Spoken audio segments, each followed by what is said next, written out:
All right, looks like we're live. We'll probably get started here in just about 2 or 3 minutes. Wait for anybody else that might sign in to join us. My name is Jacob Shaw. I'm the director out at SSP Wellness and a member of your quarantine. Today we're just going to be going over a lot of things we can do to maintain mobility at home. So I do remind you that please use your best judgment when you're performing these exercises, and if you do have any orthopedic injuries or surgeries or chronic diseases, follow doctor's recommendations, meaning lower back fusions, be careful with hip hinging, hip replacements, be careful with external downward rotation. But otherwise, we'll just get started here in just a moment. Hopefully the sound quality is all right. Get a heads up if it is going well. All right. Good.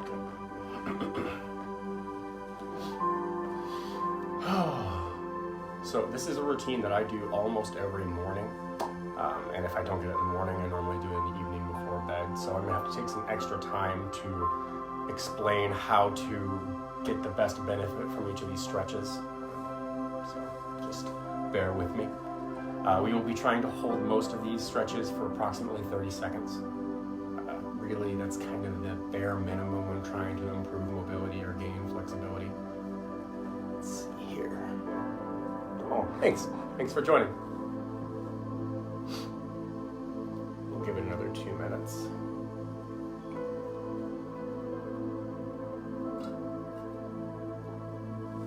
I apologize ahead of time. Chances are we will end up having a special guest that darts in and out of the frame. He's not dangerous. Unless you're a mouse, I guess.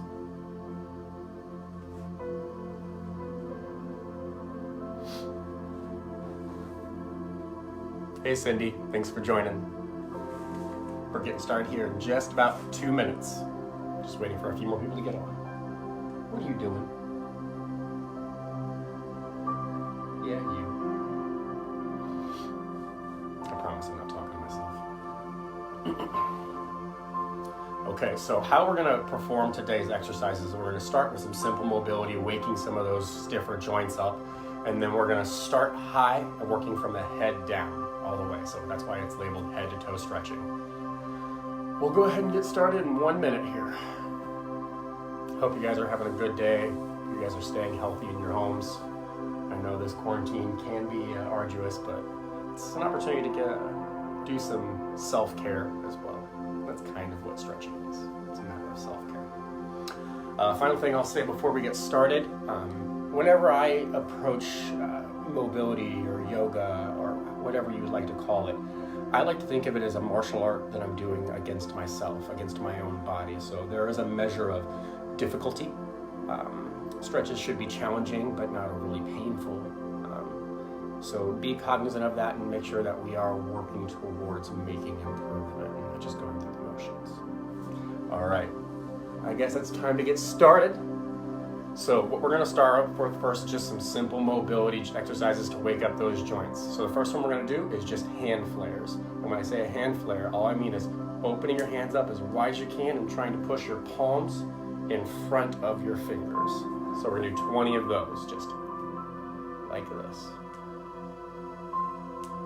It's okay if they crack. You can hear mine probably cracking almost every time. Your body does some of this for a variety of reasons. It could be releasing gas from a joint. It could be something very, very minor. We normally ignore them. It's the pops that sound like a tear that we worry about.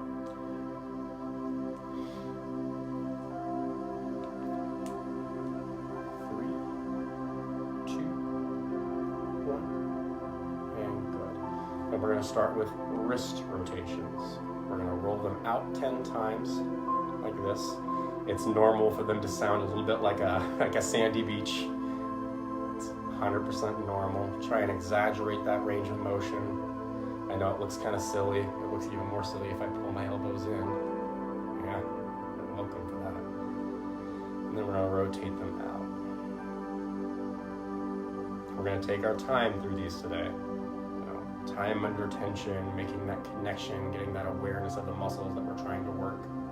2, 1. Very good. Now this next one, we're just gonna do 15-second neck stretches, and I know that people see these done a whole lot of different ways. I'm gonna recommend that we stick to north, south, east, and west. So all we're gonna do, posture is upright. You can be seated in a chair, or you can be seated on the floor, or you can be standing for every single one of these stretches. The first one we're gonna do is just bring our left ear towards our shoulder, just like that. Now, I don't wanna see that. I want us to keep our torso up in the line, just stretching out the backside of the neck. Remember, this is just the beginning. This will get quite a bit more challenging. Try to focus on that breathing, keeping your body upright in alignment.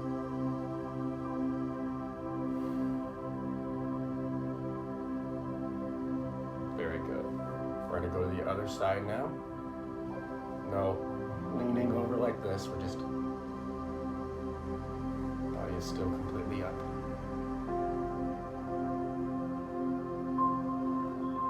Thanks for coming, Kels. Deep breaths into it. You'll find that these deep breaths can actually exaggerate a lot of these stretches, especially once we start getting into the thoracic cavity and the trunk. Very good. Now we're going to drop our head, chin towards our chest, keeping our posture upright, keeping those shoulders back.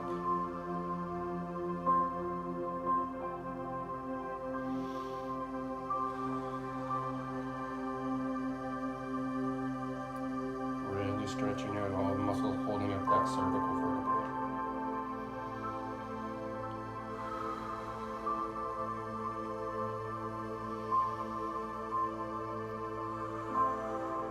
And finally, head south, head back. Try not to arch your back and reach, keeping your body upright. Just drop that bone towards your back. It can help to gently open your mouth if you need to complete the stretch.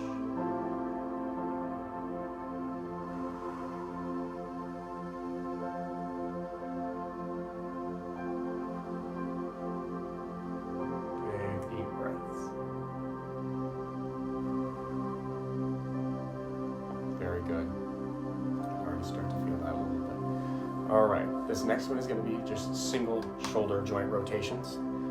All right, so what we're gonna start out with, oh, you like the background? Is it the Lysol or is it the tiger blanket? All right, so instead of doing them both like this, we actually would prefer that we do it one arm back at a time. The arm doesn't have to be completely straight. It can be bent, so we're almost kind of doing a back stroke. But the idea is if we bring both arms back, the shoulder blades collide and massively limit that mobility. So what we wanna do is take one arm gently bent.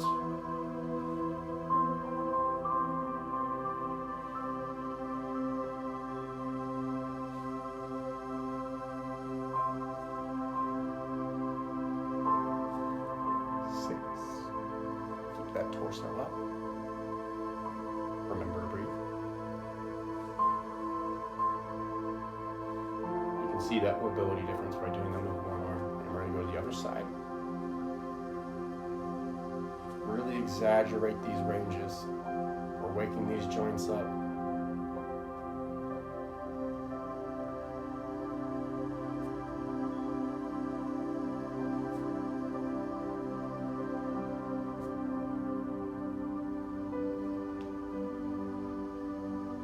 Remember, you can complete these in a chair or standing as well. Very good. We're going to go ahead and do our freestyle swim forward now. Really get that range of motion, but keep your torso straight and in alignment.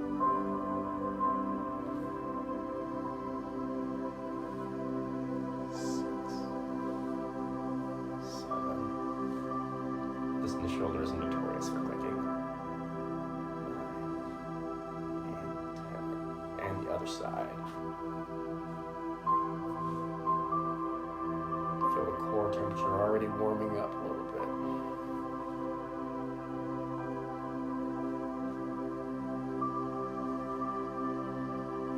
Torso's quiet and still.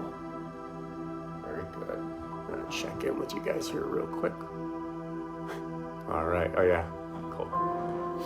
All right, this next one is gonna be trunk rotations. So I want our chin to actually follow our torso on this next one. So you can either be sitting crisscross applesauce like I am right now, or you can be seated in a chair, like you'd be like this.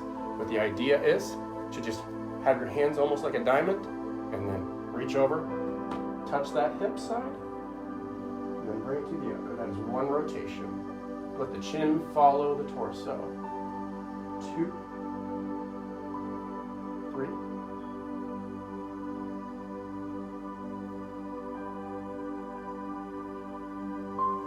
You're doing good.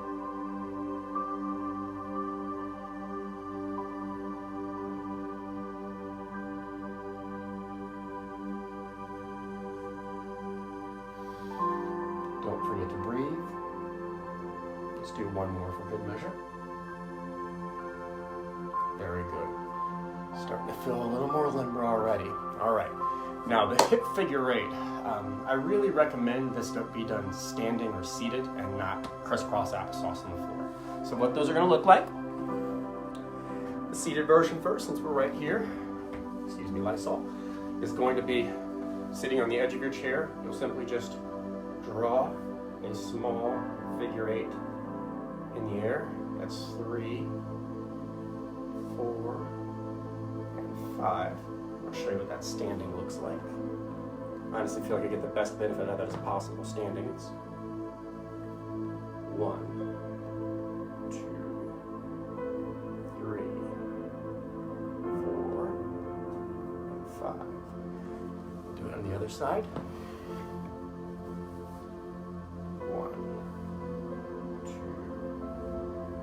3, 4, 5. Really burn right deep there inside of that iliacal sacral area. And standing. 1, 2, 3, 4, 5. How are you guys doing? All right. Good. Let's see, the last of our mobility piece before we move on. Sorry, I got a call there. I had to cancel immediately. It's going to be just rolling out our ankles really quick. I'm not going to stick my foot directly into the camera, so I'm going to turn to the side. But you've got one ankle. You can do seated or standing. Just rotating it out. 5,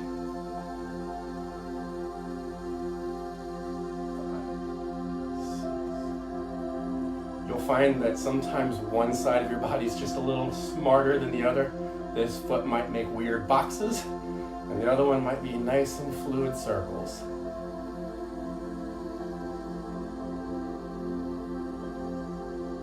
8, 9, 10. These are some you can really feel some tension developing inside of the tibialis anterior and calf muscles.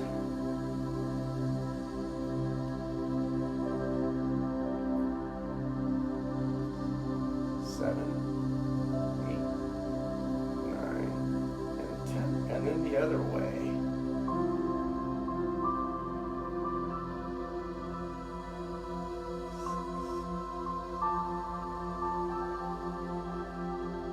6. Very good. All right, it's about time we get started here. You guys ready? All right, I would normally call this stretch a doorknob lean, but have a doorknob nearby. But the idea would be that you grab the doorknob and stagger your feet together and then simply lean away, only having pressure on your fingertips and trying to relax all the other muscles to pull all the way down through the shoulder and neck. However, since we don't have that and we are seated, what we'll do instead is we'll use our bum. So I've got my right hand, sit on it, work on the stranger, and all we're gonna do is gently lean. This way, we get to relax all those muscles, passive stretching as opposed to active stretching. I guess I can briefly go over passive versus active stretching when we do this, but don't forget to breathe. Keep that posture strong, keep that core tight. So, there are several different organelles inside of tendons and muscle tissue that actually try to prevent injury for us. And so when we're pushing into a stretch too deeply, our body will fight back and relax and limit the mobility gained. But if we can find a way to isolate that or have somebody else do it for us so that that muscle can be as relaxed as possible, those things aren't inhibiting the amount of flexibility available to us. So relaxing and falling into stretches is really paramount to getting the best bang for your time. I hope you guys are all feeling that all the way down sternocleidomastoid, down the neck, down the shoulder. We're just starting to warm up a little bit.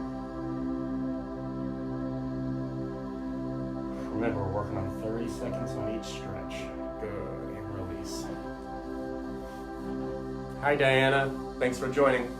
All right, next one we're gonna do is gonna be an interlock and press. I know some of these names, I could name them a pose of some kind, but it's really, I want you to get an idea of why we're trying to accomplish things we're doing. So interlocks are gonna be where we lock our fingers together just like this.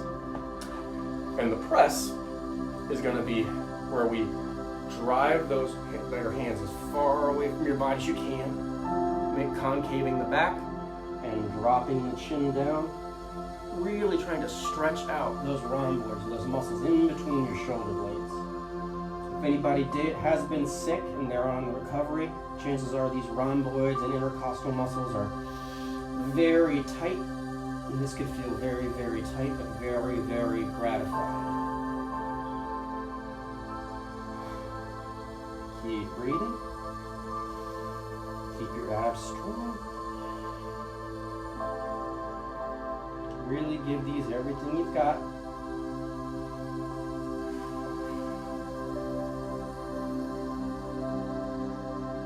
And relax. I really feel that one. All right. This next one is going to be an interlock and bridge or interlock and lift. So with that same interlock principle, we're going to be grasping hands together. Hey Sherry. Alrighty. So for this one, we're actually going to be behind the back. We're going to grasp back here. Now, some people have reported whenever they're doing this chest bridge that they feel a little bit of pain on the medial side of the wrist or their ulnar side of their wrist. And a really good way to actually circumvent that or go around that is to, when you reach back, to take your thumbs and press them together so that there's pressure on the inside of your hand. After we've got that, all we do is lean back and lift our chest, stretching out the pecs, stretching out the deltoids. A little bit of abdominal stretch as well. Here's where those breaths really make a difference in exaggerating and making them deeper and more effective.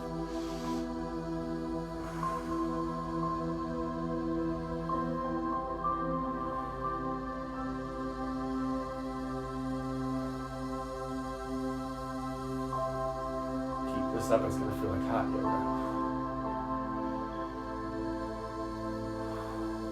One more deep breath. Slowly relax those joints, coming back forward. All right.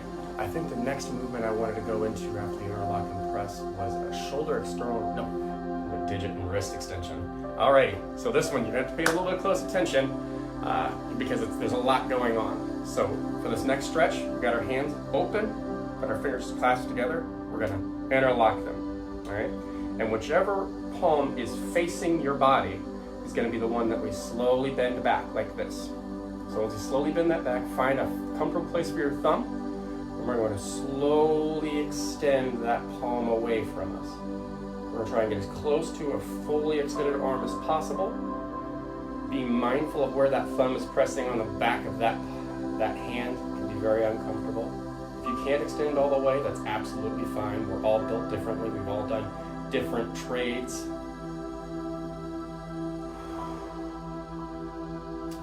I did weightlifting for quite a bit of my life, and though I did stretch my hamstrings and my chest and all those things, I neglected to stretch my forearms and all of the flexing muscles in my hands, and it really caused me some issues. So small muscles are just as important. still feel this one a little bit more than most. And relax. Hands can still be cupped, but interlocking the other way. Slightly fold that hand down. There we go. Gently push that palm.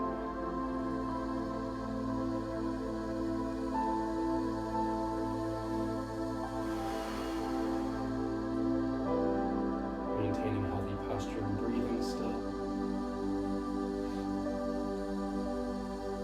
If anybody has difficulties being in a high plank or a push-up position, so normally these muscles right here that give us a great deal of difficulty getting to that 90-degree angle with this joint. For those of you following along right now, I'm sure you're doing great. Hang in there. And relax. Very good. Now we go here. Check it out. We got a lot of people watching. Excellent. Thank you guys. Thank you guys a lot. Hope you guys are enjoying this at-home series. We do this every Monday, Wednesday, and Friday at 1 p.m. And then we will be pushing additional material out on Tuesdays, Thursdays, and Saturdays that are a little bit higher intensity to our Instagram. So look out for those as well. Alrighty, the next one we have here is shoulder external rotation. The idea is just to stretch all the way across pectoralis minor, pectoralis major, the front deltoid. And I would normally do this by getting close to a wall and then slowly pivoting away. So I can show you what that looks like. This is going to be a little on the slow side. As you would get up against a wall, like so, and then slowly turn away until you feel that pressure. Now, if you did this standing, you have to do a very, very good job of keeping your core tight so that you don't involve your lower back in the rotation. But if you don't have a wall readily available to you, another option could be, I've got couch cushions. Take my hand and just shove it in there. And then I can turn and get that same pull across there, really stretching out up front of the shoulder and the chest or pecs. In the seated position, I can really focus on that abdominal breathing, keeping my core tight.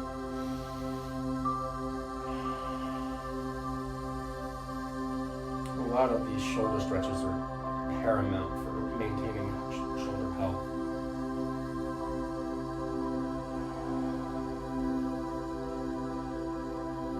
Hope you guys are still following along and doing okay.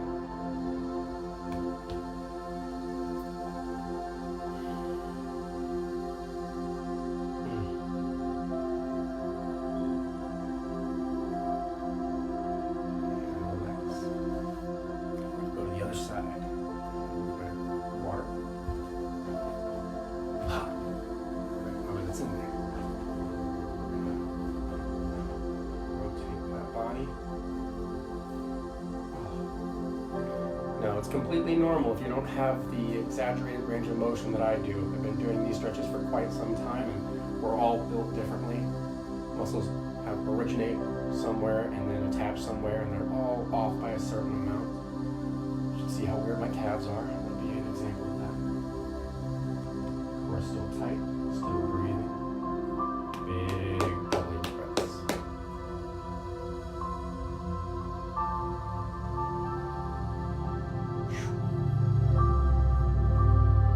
Almost there. Good job. All right, next one. Oh, it's the reach and lean. Okay, so this one can be completed seated, standing, or crisscross applesauce. I actually really like doing this one, crisscross applesauce on the floor. But I'm going to show you all three really quickly, and then I'm going to demonstrate it for duration down. So standing, pretend I'm standing, you would be standing hip width apart. You would reach this hand up overhead. You would lock your hand over it and lean away and try and point that opposing left leg as you drag over, stretching out the latissimus dorsi muscles in the back, a little bit into the obliques in the core as well. Seated, it's very, very similar. Just grab, pull over. You can even extend that for a greater stretch. But my personal favorite. Seated crisscross on the floor. We'll reach up towards the ceiling, come down to this forearm, keeping our core tight. Core is tight, we're not leaning forward, not leaning back. Hinging, reaching all the way over. Make sure to keep your hips on the floor. It's very easy to let the thing just boop. Don't do that, you lose the stretch. I always find this one to be a very challenging one to take deep breaths with because we're collapsing one of our lungs. So that's about all you get. Very satisfying stretch.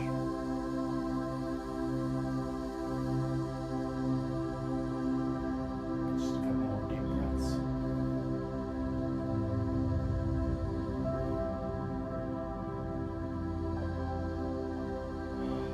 Good.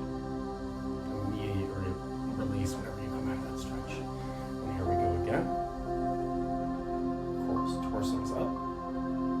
Reaching.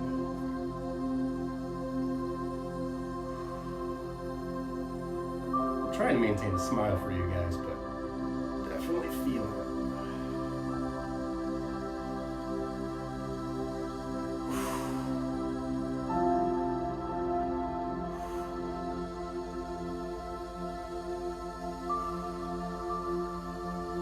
One more deep breath. And come on, back up. Hope you guys are still here. Right, next is going to be a trunk rotation. So 3 ways to perform it. You can stand and place your hips, hands on your low back. You can seat like this, put your hand on the opposing knee, the other hand behind your back and rotate, or we can complete a crisscross applesauce, which is normally my favorite. There's a lot of security in this posture. So what we do is we take our right hand and put it on our left knee. Take our left hand and place it as flat, as close to our back as possible. Palm flat to the floor if you can get it. If not, scoot it out farther. And then simply push in on this knee gently and try and look over that back shoulder.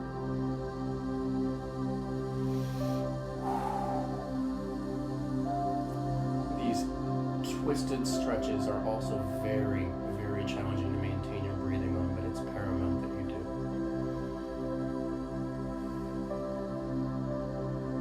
Trying to stretch out those intercostal muscles and some of those deeper muscles of our core.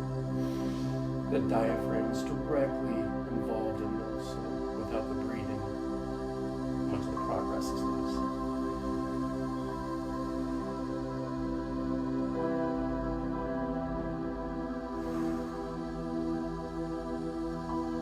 I'll mention something as we go to the other side.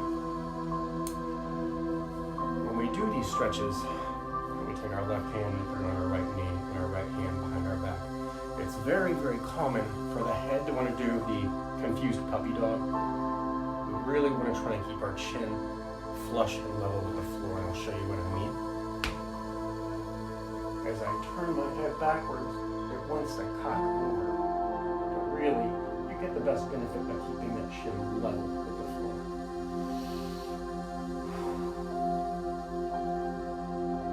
Like I said, I approach this as a martial art I'm doing against myself. I want to be a stronger, more flexible, more mobile, more grounded version of my previous self.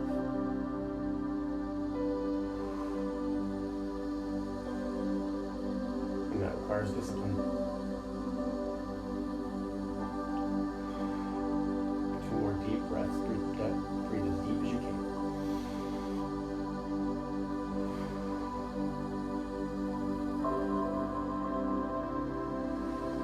Very good. Let's go ahead and return to the front. All right. This next one is going to be abdominal extension. So standing, you would stand about hip width apart, put your hands on your low back, and while keeping your legs pretty well straight forward but knees not locked out, you will slowly arch back, keeping just a light amount of pressure on the lower small of the back. You don't really want to lean like this. Now there's a seated version of that.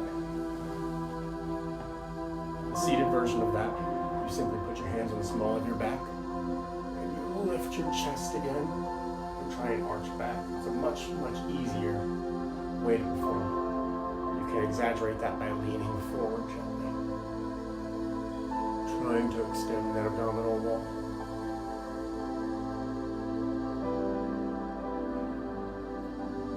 Also perform a couple yoga poses in the Sphinx, Cobra, and Upward Facing Dog to do this stretch. We're avoiding some of the more challenging things today. All right, low back and hamstring extension. So there's a lot of ways that this one gets completed, commonly referred to as like a forward fold. You can do one leg extended out with the other foot planted on the inside of the thigh for security. There's a million ways to do this, but I'm going to recommend that we're going to do them like this today, and then I'll show you what a standard forward fold looks like. So extending one leg in front of the body, extending one leg in front of the body. We're going to take this other leg, put it on the inside of the thigh, above the knee, and we're going to just keep our torso as flush as possible, and try to crawl forward. The closer we can get our forehead to our knee, the more lower back involvement we're going to get. Now the lower back involvement, believe it or not, is going to be from the opposing side of your back, not the side that you have the leg extended out on.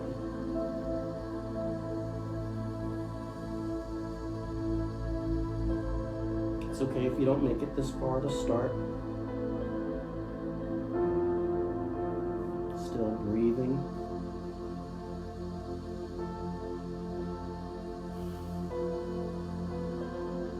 Do what you can, you guys are doing great. Almost there.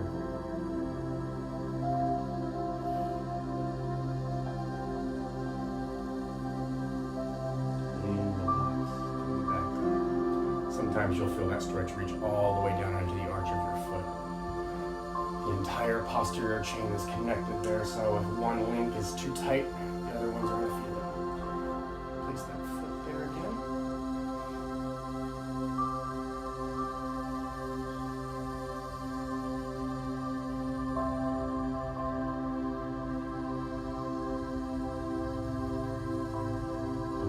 Breathe.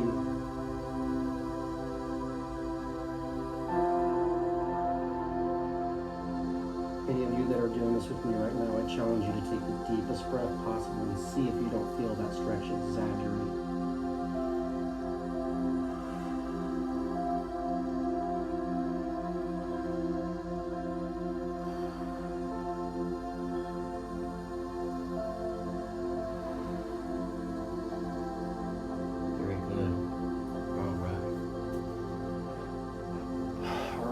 Two major muscles that we need to focus on. I know a lot of people that come to the Wellness Center, and a lot of people that I've trained in the past deal with issues with two muscles. One is piriformis, which is a very, very tight muscle that nerves pass through the butt, like the glutes. And then the other one is the psoas muscle, which is a hip flexor, but this attaches all the way down on the femur, and it connects all the way back at T12 in your spine. So when that gets too tight, you guys get the idea.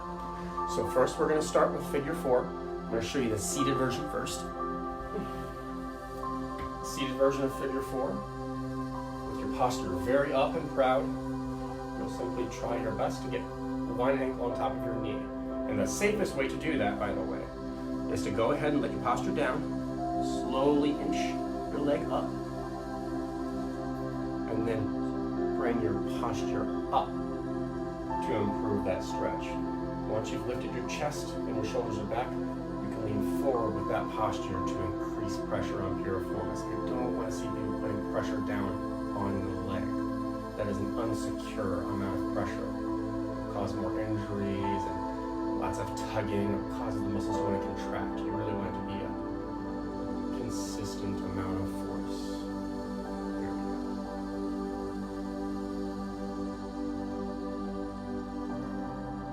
You guys are still doing okay. I'm going to do the other other side like this, and I'm just going to demonstrate the laying figure 4 because I don't want to stretch this hip over and over and over again and bore you.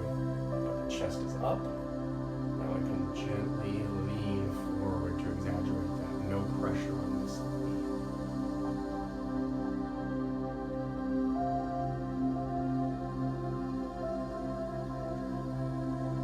This position of this ankle does not really matter.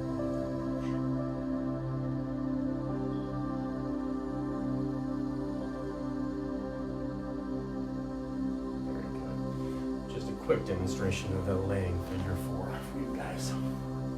And a laying figure 4, all you'll do is take one knee and bend it, put that ankle on top of the opposing knee, reach back behind the farther knee. I don't know if you can see this very well. This guy here. And then gently pull that knee towards you. Your tailbone will likely rise up. This is a seated figure 4. If you do that stretch, please do it on both sides. All right. Now, psoas muscle. There's a couple different ways you can stretch the psoas muscle, and one of the ones that is commonly done inside of the gym is where a person will be laying and a person will be aiding by pulling this leg up while holding this leg down. And a good way to know if the psoas muscle is too tight is if when you are laying and your back is flat, not arched, your back is flat, when you pull that leg up, if that leg like that wants to rise up with it. You see, because psoas attaches way down here and then it's all the way back here attached to T12. If that leg wants to rise up, you probably have some work to do. So you can do that and hang it off of an object, or my favorite way to stretch psoas is to simply get into like a lunge where the knee is on the ground. The knee should be behind the pelvis, and then slowly lean into it. And because of the orientation of psoas and how it attaches on T12, you can actually lean away from it to increase the stretch that's coming up through there. Now, if you're performing the stretch and you feel it down here in the hip flexor, but you almost feel some sensitivity up here in your low mid back, that's where it actually originates from. It's a very long, very powerful muscle. This hip flexor actually leads to a lot of low back pain.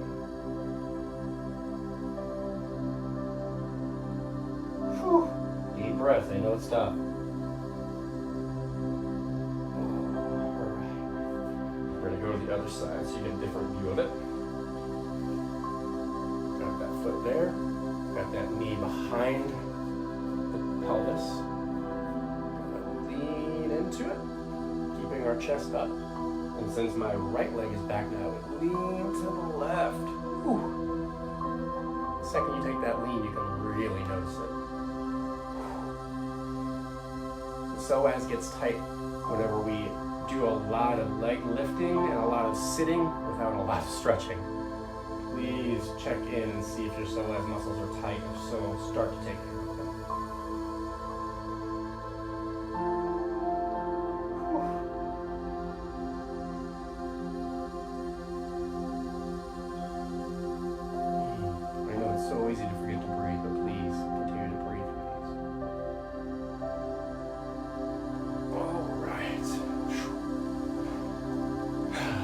Quadriceps and hip extension. So these flexors, you need to extend the hip to stretch them out.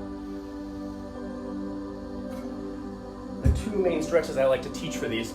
One is a little more challenging if our range of motion in our knee joint is below 90 degrees. So I'll show you another opportunity to do this.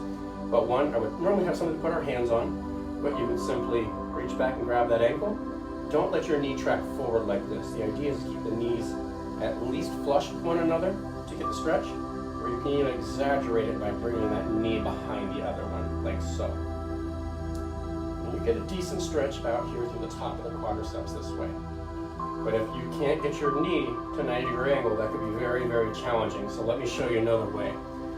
This was one I would normally prefer you to perform in bed, have a softer surface, but think this might be a fairly comfortable position, but we're going to make it a slightly less one. So we're going to take our hand here and we're going to grab for our opposing leg, right? So this is my left, this is my right leg back here. It's going to be much easier to get a hold of this while we're laying like that. And then all you have to do to exaggerate this stretch is to heel toe this knee up towards your torso. If you need to, you can even pull that leg back more. But as you do this, not only will you feel this stretch come up through the quadriceps or the front of your thighs, you'll feel it radiate all the way up into your hip flexors, up to the top of your hip bone. This does hit the psoas muscle a little bit too, but its primary function is to stretch out the quadriceps complex, which is 4 muscles in your quad.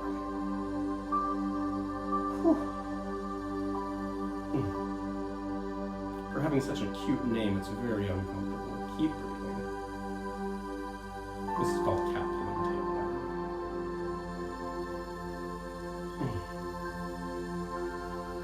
30 seconds is a long time. Doing good. And relax. We're going to go to the other side. Don't get your hands confused here. Make sure that if we have our right hand now, we're reaching for our left foot back here. Once we have that, we'll slowly just bring this knee up by heel toeing it until we get up there. Whew. I know my head's probably out of the shot, but that's going to just improve the quality of the video, so. You guys are doing great. Hang in there. Uncle. Keep breathing. Competing against yourself in this martial art to build a better you.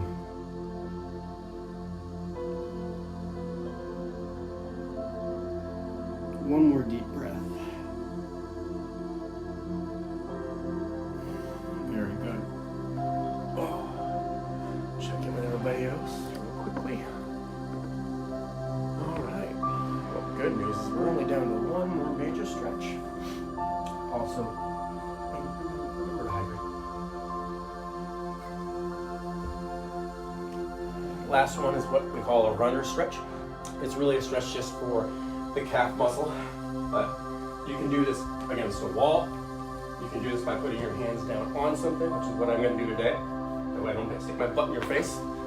Because all you do is get down into what's a modified tabletop, and then slowly reach one foot back, keeping that leg straight until your ankle or your heel will not touch the ground anymore. Just like that.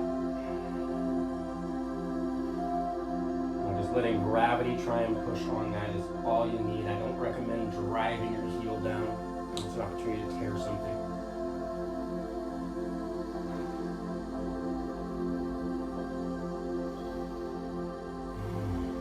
Still maintaining that breathing.